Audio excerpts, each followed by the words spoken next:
Hello students, आज हम कक्षा 10वीं के विज्ञान और प्रौद्योगिकी भाग 1 का 12वां प्रयोग देखेंगे। 12वां प्रयोग क्या दिया है यहाँ पर देखो, कार्बनिक यौगिक का ऑक्सीकरण तथा संकलन अभिक्रिया का अध्ययन।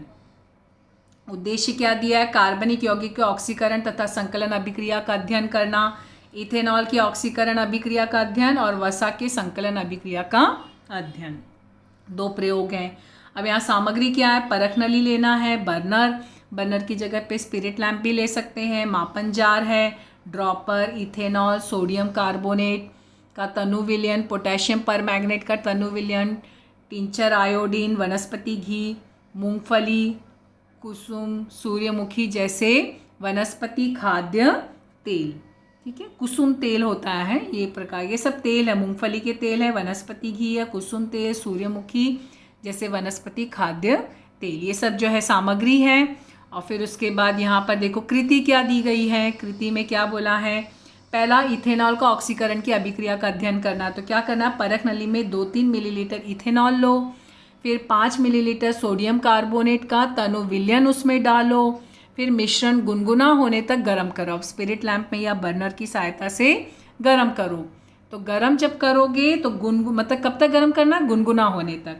गुनगुने मिश्रण में तनु पोटेशियम और परमैंगनेट विलयन बूंद बूंद करके डालो और अच्छी तरह से हिलाओ। क्या करना? ये इसका विलयन बूंद बूंद करके उसमें डालना। पोटेशियम परमैंगनेट का विलयन मिश्रण में डालते ही गुलाबी रंग में कौन सा परिवर्तन होता है? पोटेशियम परमैंगनेट डालना जारी रखते हुए थोड़े समय बाद उसके रंग में क्या परिवर्तन होता है? ये सबका प्रेक्षण करना है। और फिर उसके बाद उसको क्या करोगे? प्रेक्षण करने के बाद उसे जो है नोट करोगे। शुरुआत में क्या होता है? पोटेशियम परमैंगनेट को इथेनॉल के गुनगुने विलयन में डालते ही उसका गुलाबी रंग अदृश्य हो जाता है। और यदि इथेनॉल में पोटेशियम परमैंगनेट डालना जारी रखें तो थोड़ी देर के बाद उसका गुलाबी रंग अदृश्य नहीं होता बल्कि वैसा ही बना रहता है। फिर यह अभिक्रिया है उसकी, रासायनिक अभिक्रिया। इथेनॉल का जो है सूत्र है CH3CH2OH, एक्चुअली C2H5OH होता है, लेकिन इसको इस तरह से भी लिख सकते हैं CH3CH2OH। ठीक है, सिंगल बॉन्ड है ना ये। और फिर यहाँ पे पोटेशियम परमैंगनेट जो है इसका उपयोग किया जाता है क्योंकि बूंद बूंद डाला गया है ना इसका। यहाँ पे ये जो रखा गया इसका मतलब उत्प्रेरक का कार्य कर रहा है, मतलब ये यहाँ पे जो है इसकी ज़रूरत है लेकिन ये स्वयं अभिक्रिया में भाग नहीं लेता। तो यहाँ पे क्या बना? इथेनोइक एसिड तैयार होती है, CH3COH। ठीक है, इथेनोइक एसिड को एसिटिक अम्ल भी बोलते हैं ना। एसिटिक अम्ल एक्चुअली सिरका भी होता है ना, सिरके का नाम होता है इथेनोइक अम्ल, एसिटिक अम्ल। पोटेशियम परमैंगनेट का निष्कर्ष किया दिया। पोटेशियम परमैंगनेट का ऑक्सीकरण होकर इथेनोइक अम्ल निर्मित होता है। और फिर उसके बाद क्या बोला? इस अभिक्रिया में पोटेशियम परमैंगनेट का उपयोग होने के कारण उसका गुलाबी रंग लुप्त हो जाता है।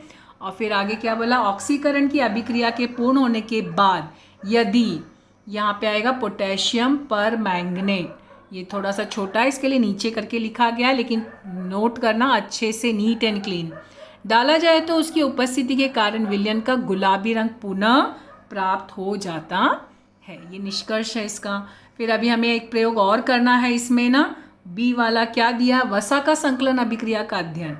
क्या बोला है? कृति, एक परख नली में 4 मिलीलीटर तेल लो, टिंचर आयोडीन की 4 बूंदें डालो।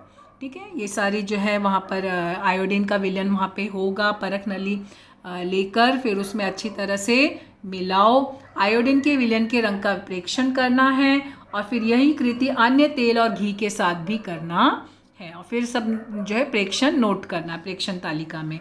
अब यहाँ पे देखो ये प्रेक्षण तालिका क्या दी है? मूंगफली तेल में जब डाला गया था टिंचर आयोडीन तो क्या हुआ? आयोडीन का नारंगी रंग अदृश्य हो जाता है। फिर कुसुम तेल में डाला गया तो आयोडीन का नारंगी रंग अदृश्य हो जाता है। सूर्यमुखी तेल में डाले तो आयोडीन का नारंगी रंग अदृश्य हो जाता है। वनस्पति तेल में डाले जब वनस्पति तेल में तो आयोडीन का रंग बना रहता है। ये ध्यान देना, यहाँ पे आयोडीन का रंग बना रहता है। फिर ये इसकी रासायनिक अभिक्रिया है। ये तेल का जो है, तेल का सूत्र है ना, तेल के असंतृप्त हाइड्रोकार्बन है ना, तो ये उसका अणु सूत्र है।